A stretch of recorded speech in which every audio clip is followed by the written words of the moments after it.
Bismillahirrahmanirrahim.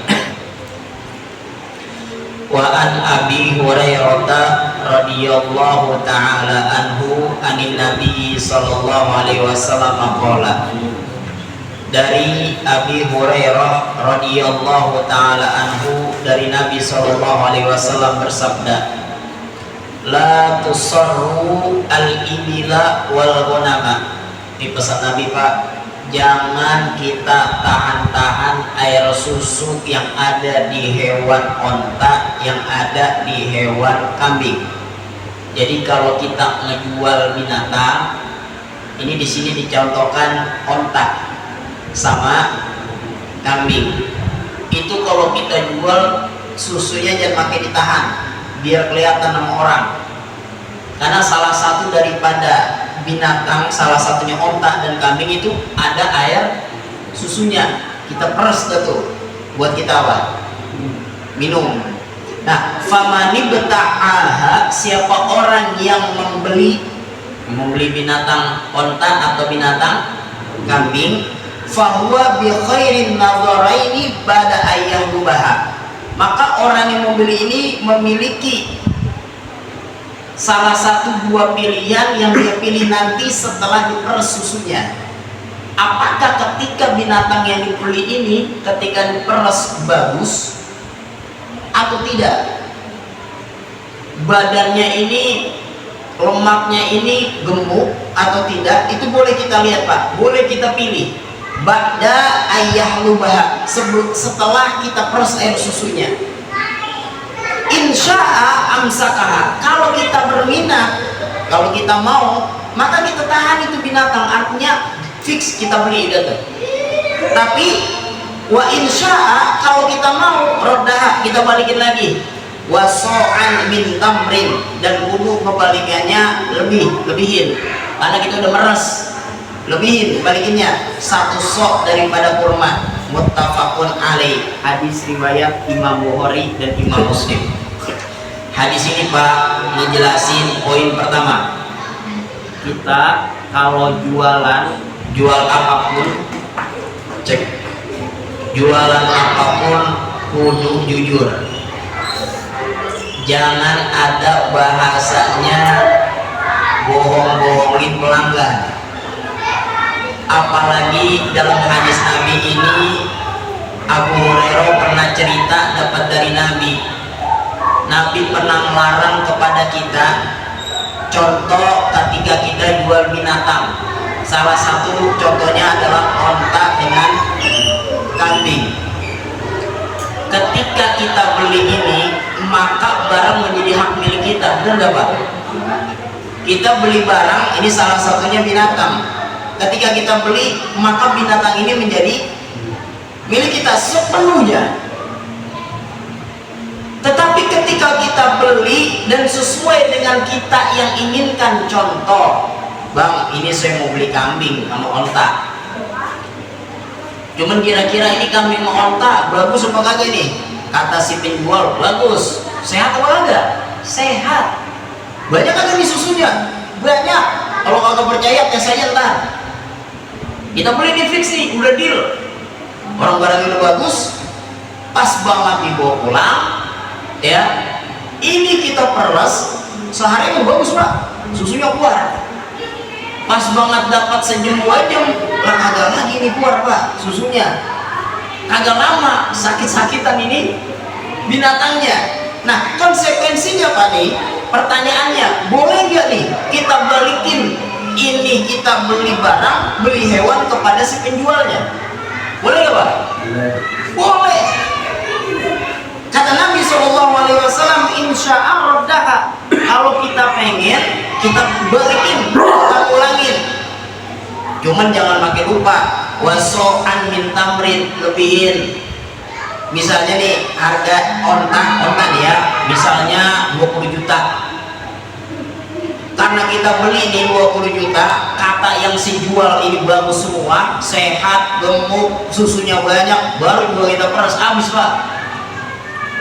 Artinya kita dibohongin nih sama si penjual. Kita pulangin lagi, boleh, Pak. Cuman pulanginnya jangan balikin harga 20 juta lagi. Atau boleh balikin 20 juta, sini bang, saya ini beli sama abang, kriterianya begini, tapi pas banget nyampe rumah pak, ini binatang malah kagak ada susunya, dikit banget keluarnya. Tadi kata abang banyak susunya.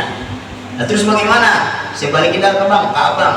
Pasti si penjual ngomong gini, lah ente udah proses itu susu, ente udah manfaatin itu barang, masa kok dibalikin lagi?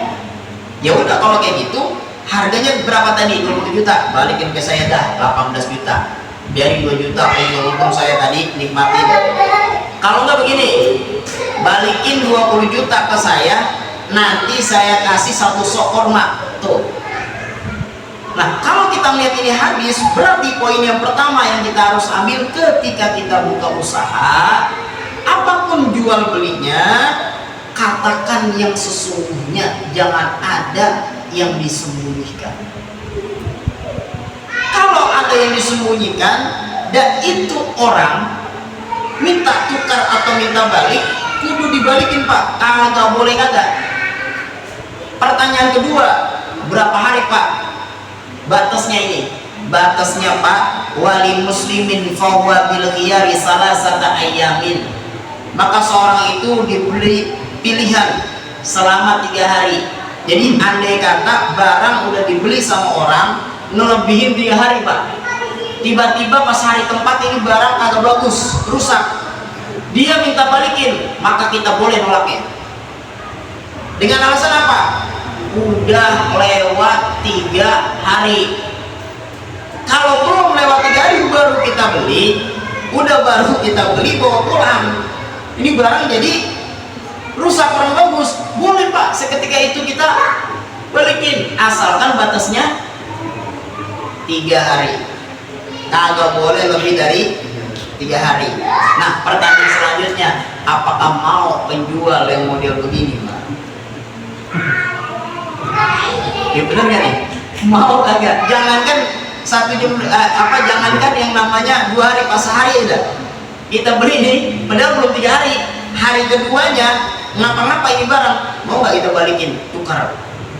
Kalau nggak tukar, duitnya balikin kita. Pertanyaan penjual ini mau apa kagak? Kalau kita mau ngikutin hadis Nabi pak, emang begini aturannya. Jadi ketika barang itu kagak sesuai dengan apa yang kita pengenin, kata dia bagus, nyampe rumah rusak, nyampe rumah kagak bagus. Nah maka kita yang kasbun, usaha, ngomong aja ala kadarnya, sesuai dengan kapasitas barang. Kapasitas barang yang kita jual belikan begini adanya, udah begini pak. Jadi nanti ketika ada apa-apa ke depannya, kita udah bilang, emang kan tadi ana udah kata ini barang begini, mau ayo, enggak ya udah, mau ya tanggung konsekuensinya. Ini kadang-kadang supaya kita, biasanya nih jual beli motor, biasanya motor kan kalau amat penjual pak udah habis koprekin dulu tuh ya. Kita kan kadang-kadang pembeli kagak tahu apa-apa nih, beli aja yang penting nyala ya, nyala kencang lagi larinya, kita nggak tahu itu udah dikoprekin, udah diganti mesinnya dan lain-lainnya dah, tiba-tiba baru 2 hari pak turun mesin itu motor. Boleh nggak kita tukar? Boleh nggak kita komplain sama yang menjual? Boleh pak. Bahkan insya'a roddaha wasu'an min tamrin, nih motor agak jadi dah anak beli, katanya bagus, baru 2 hari mati tuh mesin, kagak hidup.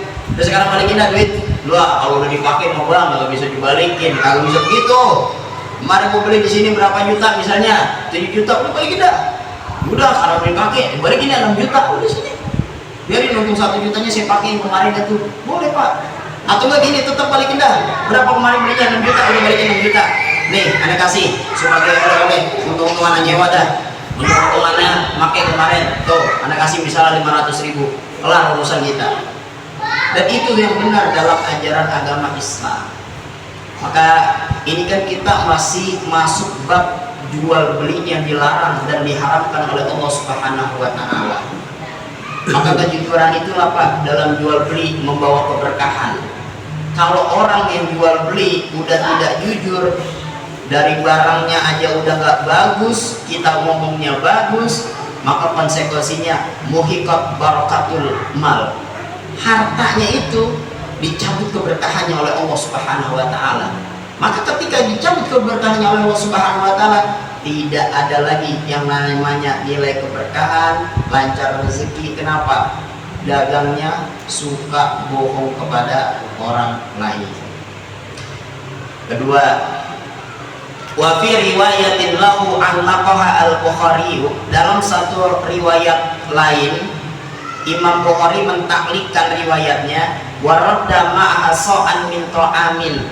Ada satu riwayat ketika kita mulangin, itu kan tadi kita bahasnya nambahin pakai kurma. Kalau ini ada riwayatnya waroda ma'aha so'an min to'an, kasih satu sok berupa makanan. Yang dimaksud dengan makanan di sini adalah makanan pokok. Nah, kalau kita makanan pokoknya apa? Nasi. Beras mau belum matang kita makan. Beras belum matang kita makan mau emang. Nah ini nasi nih ya, beras dah. Berapa liter ini kita kasih? Ya tergantung kita udah Pak. Cuma kalau seliter kan kebangetan banget Pak, motor udah kita pakai, ya kan? Taruh dah misalnya 10 liter, nih Bang nih, duit balik kita secara utuh. Ini anak kasih dah tuh 10 liter makanan pokok. Untung-untung kemarin anak make, tapi ini mati Pak. Kira-kira nih si pembeli ketika balikin salah apa kagak? Agak salah Pak, karena si penjualnya ngomongnya bagus. Coba kalau ngomongnya jujur, ini mesin udah habis udah ganti. Anak pribadi aja ngejual ragu-ragu, ini ente yang pakai mau beli. Ntar kalau ngapa-ngapa jangan pakai salahin aneh ya. Udah kalau ngomong begitu enak tuh. Ya. Nah kalau begitu Bang, udah dah Bang ya. Ini sebeli ke bawah dah. Berapa ini maunya? Udah 2 juta aja dah. Ya udah kalau ini mau. Cuma ntar kalau ke depan ada apa-apa jangan salahin anak ini. Emang ala kadarnya itu motor begitu. Ente lihat dah tuh. Coba ente pakai begini. Nah ketika rusak ini baru dipakai, nyampe rumah rusak. Udah kesalahan Pak kita. Kalau dia mau balikin, boleh gak kita terima? Nah kagak lah. Kita udah ngomong, lah emang udah beli. Rusak masa makin balikin lagi. Udah Bang nikmatin. Jadi apa itu motor? Ya, jangan kita bilang bagus semuanya, padahal barangnya kagak bagus. Wala samro'a, tidak pakai gandum, artinya makanan pokok kita. Kalau memang beras, ya lebih indah pakai beras. Jangan pakai makanan pokok orang lain.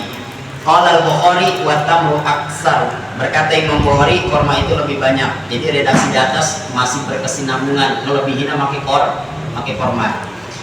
Hadis yang kedua, wa an ibni Mas'ud radhiyallahu taala anhu qala, dari Ibnu Mas'ud radhiyallahu taala anhu berkata, manis tarosyatan mahaffalatan, siapa orang yang membeli kambing. Ini kambing mahafalah ini artinya susunya banyak Pak. Kambing susunya banyak. Faraddaha, dibalikin dah tuh.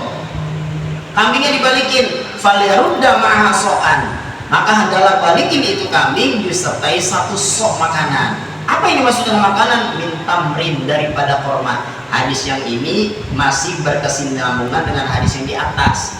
Jadi kalau barang udah kita pakai, udah kita peres nih, ini kan tekstualnya masalah hewan. Kita udah peres ini, susunya udah kita minum bahkan, cuman gak berlanjut lama, maka boleh kita balikin. Cuman balikinnya harus ada lebihan dikit. Nah ini Pak, satu.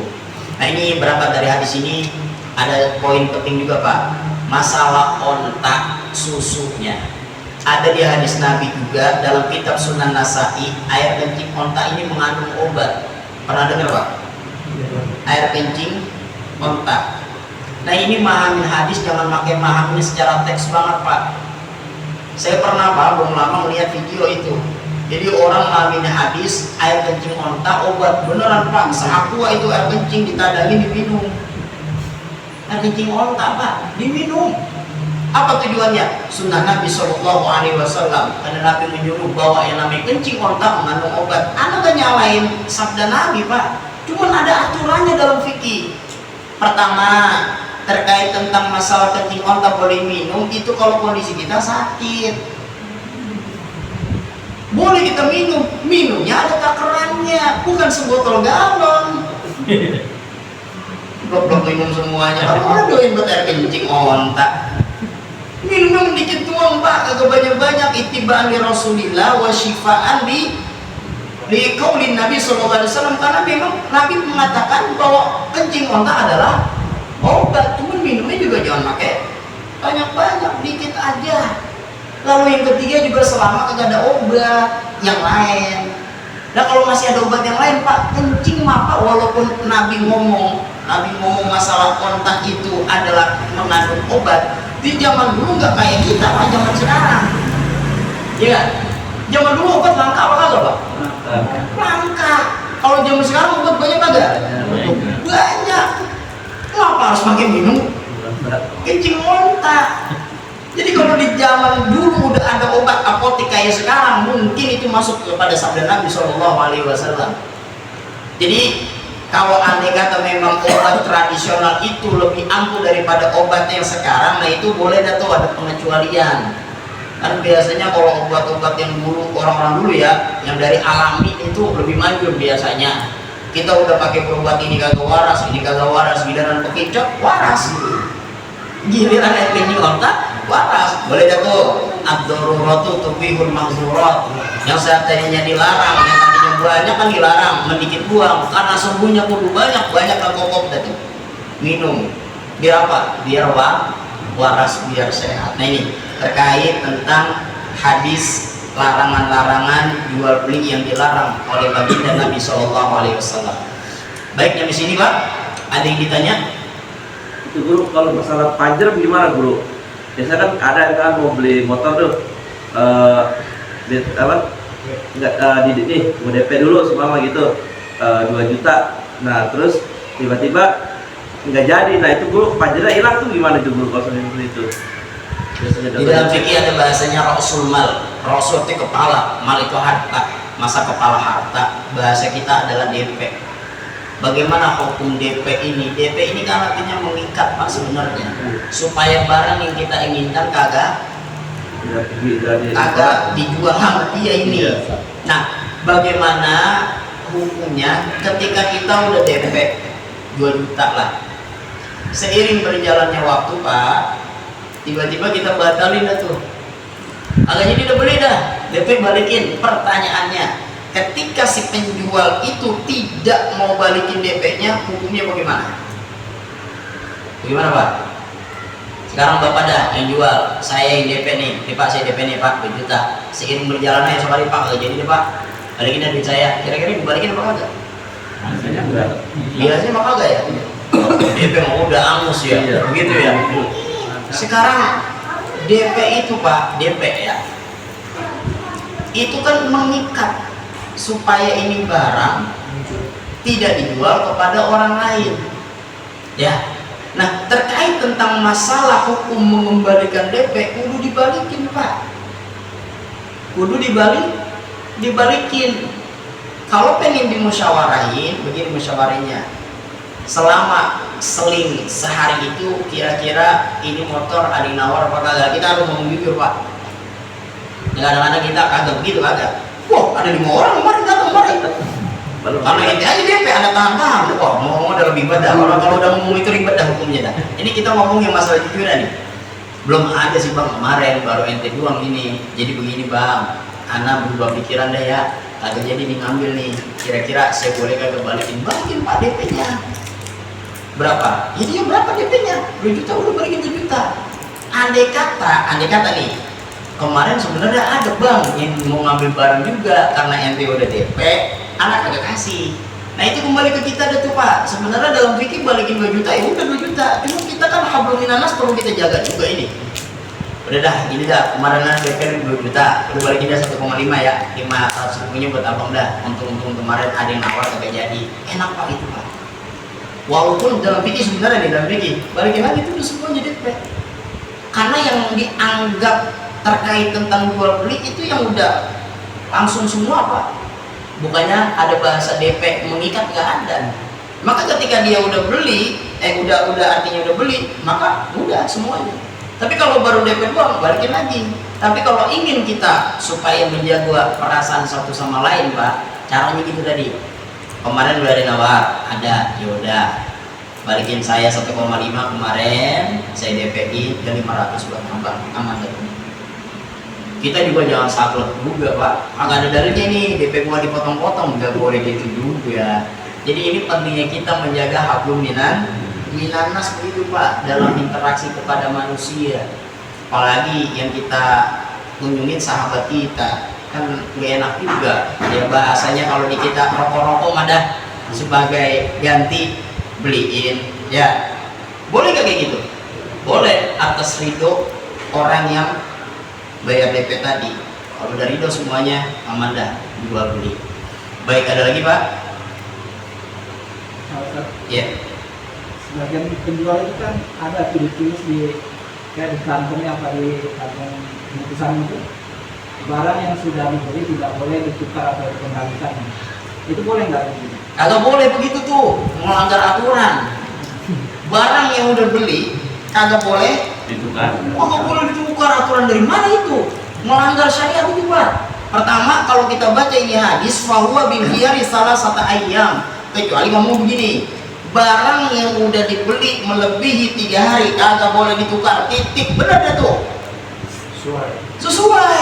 Ini baru kita beli, barang yang udah dibeli kagak boleh ditukar. Apa masalahnya baru beli? Katanya bagus, fotonya jelek. Kalau begitu Pak nih, lihat ya. Kalau begitu yang tersakiti dan terzolimi siapa? Yang membeli. Pedang dalam sebuah ibarat, innamal bai'u antaradin.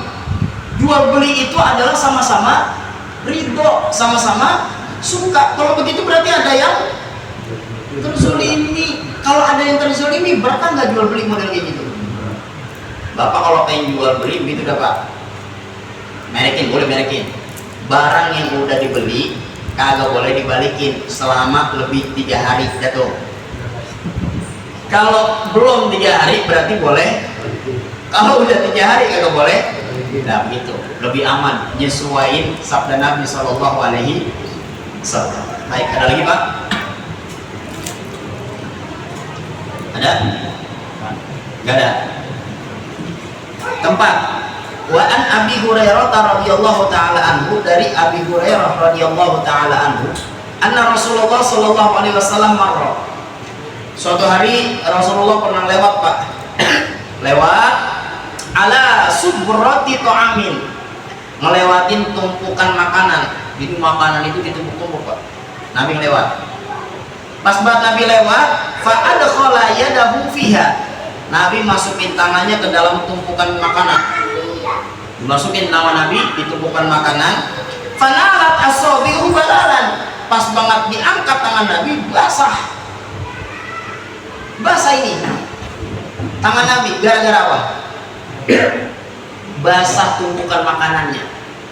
Nabi bertanya, faqala ma hadha ya sahibat ta'am. Apa ini wahai pemilik makanan? Oh basah tangan anak, begitu bahasanya. Apa kata yang jualan?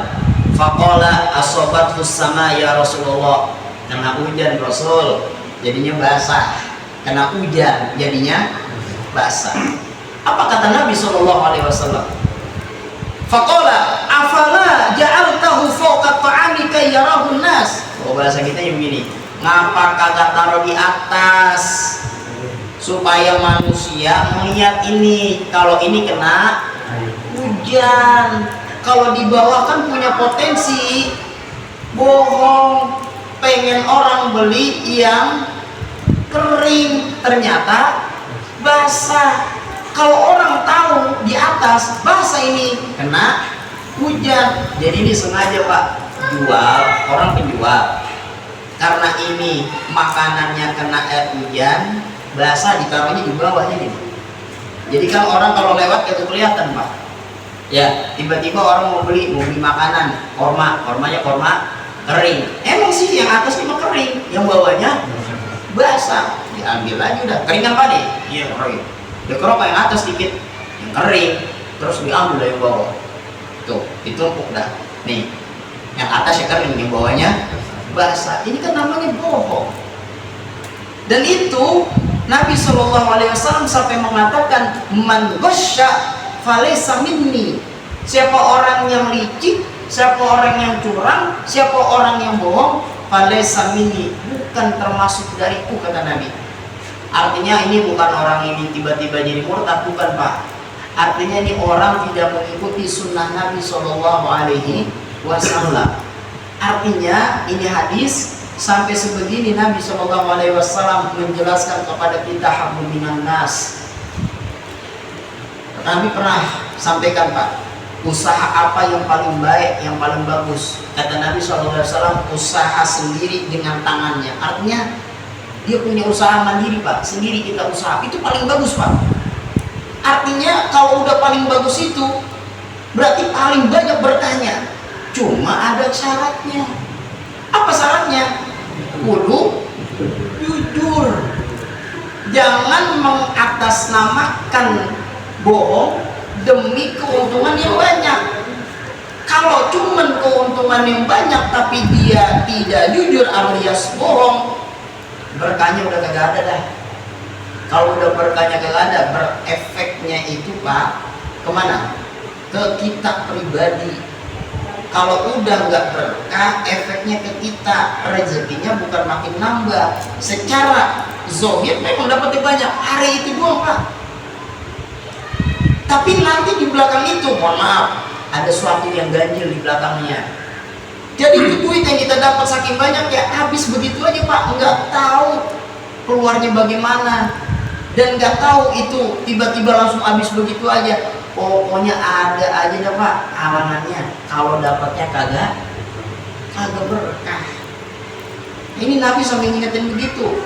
Nah ini hadis bukan hanya terkait tentang masalah makanan.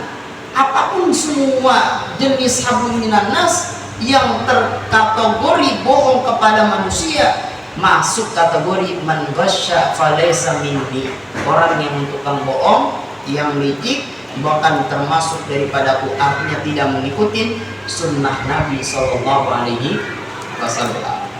Insya Allah di pertemuan selanjutnya kita akan lanjut masih seputar hal-hal yang diharamkan dalam jual beli. Bagaimana hukumnya seorang jual beli khamr atau jual beli hal-hal yang memabukkan, hukumnya dosa atau tidak? Dan bagaimana kalau andai kata proses pembuatan itu menjadi suatu yang memabukkan tapi ditahan-tahan supaya kagak dijual, buat dijadiin suatu yang memabukkan, apakah itu diperbolehkan dalam syariat Islam atau tidak? Insya Allah di pertemuan selanjutnya kita akan bahas. Wallahu a'lam bishawab. Al-Fatihah. Bismillahirrahmanirrahim. Bismillahirrahmanirrahim. Alhamdulillahirabbil alamin. Arrahmanirrahim. Maliki yaumiddin. Iyyaka na'budu wa iyyaka nasta'in. Ihdinas siratal mustaqim. Shiratal ladzina an'amta 'alaihim ghairil maghdubi 'alaihim waladdallin.